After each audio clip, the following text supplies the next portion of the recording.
I'm dying. It's a fact. There's no need for a doctor to tell me. That farewell performance was something I insisted on doing. I don't want to disappear silently. I have to say goodbye in person. Good morning. Is that me? Morning! Dada. Say good morning. Good morning! John Michael Ozzy Osbourne, the Prince of Darkness, heavy metal pioneer and living legend, passed away on July 22, 2025, at age 76, surrounded by his family in the mansion he shared with his wife, Sharon Osbourne. His final days were marked not by chaos, but by quiet moments, cherished memories, and an unmistakable aura of finality. Here's what really happened during those final hours. The moments we didn't all see, but which defined his final chapter. In the wake of his passing, the family's statement was simple and heartfelt. It is with more sadness than mere words can convey.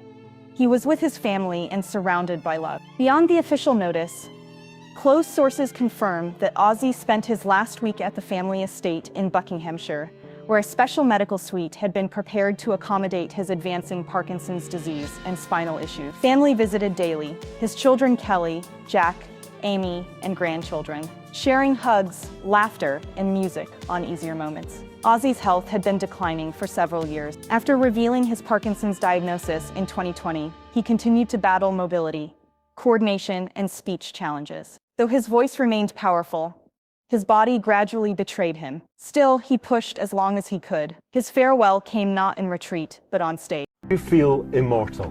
No.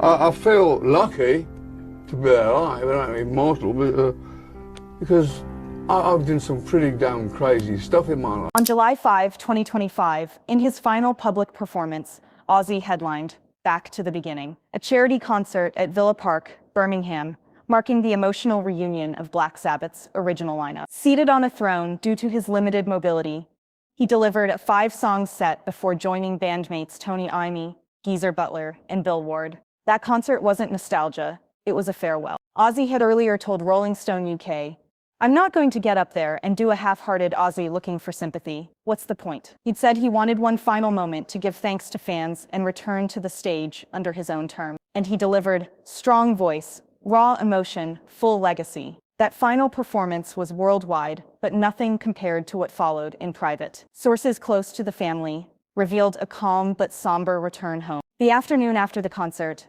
Ozzy exchanged moments with each family member, a hug from Kelly, quiet banter with Jack, laughter shared with grandchildren over old photos. Sharon later posted that the house was filled with music from his past, everything from Sabbath tracks to old TV interviews, and that Ozzy sang softly with his grandchildren on lighter days. Despite battling Parkinson's since at least 2003, his final moments were described by those close as peaceful. He declined steadily. Medications took their toll. The family made conscious decisions to minimize hospital transfers. Every effort was to keep him home, with loved ones around. On July 22, in the early morning hours, Ozzy's breathing became shallow. His heart weakened. His children gathered around. Tears fell. Unspoken words hung in the air. Sharon stayed by his side until it was over. The official death announcement followed hours later. No cause was given publicly, but media speculated it was a combination of Parkinson's complications, respiratory decline, and the cumulative effect of a lifetime of substance use and prior injuries.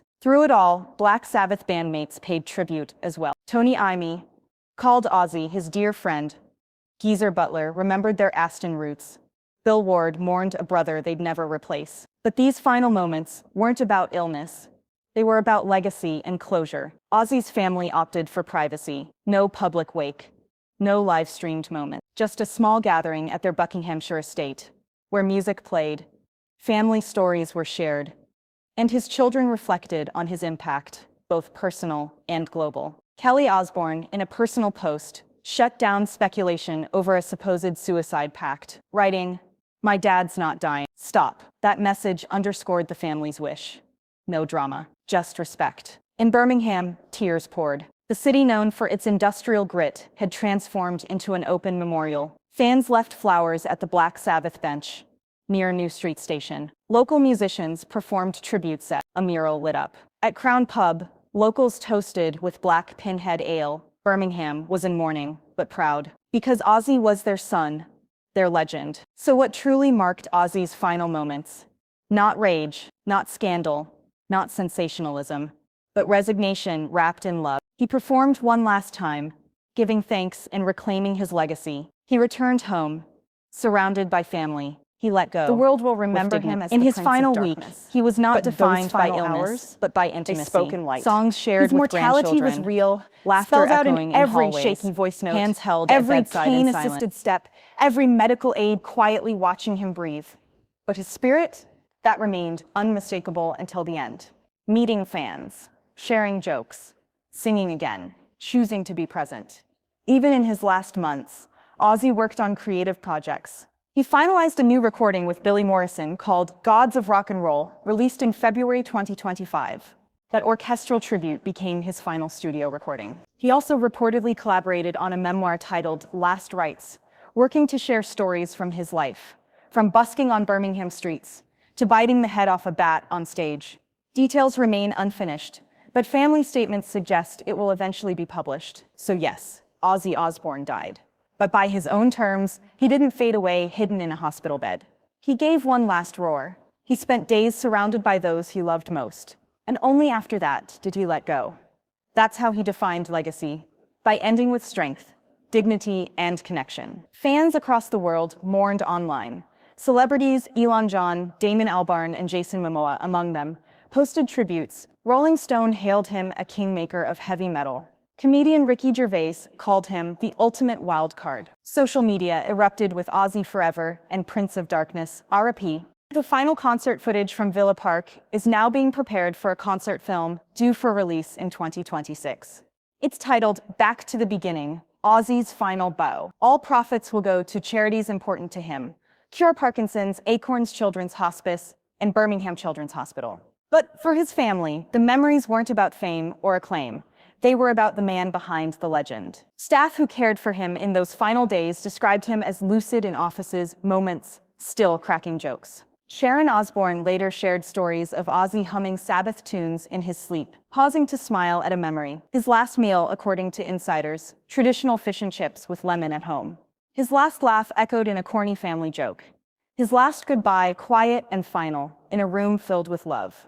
For the rest of us, these stories offer context, not just for his death, but for how to live. A performance for 45,000 in Birmingham. Songs recorded in February, memoir pages still unwritten. Moments shared, music played, hands held until it was time. His final moments weren't peaceful because he was legacy personified. They were peaceful because he chose them that way. Ozzy Osbourne, Prince of Darkness. Legend, father, husband, icon.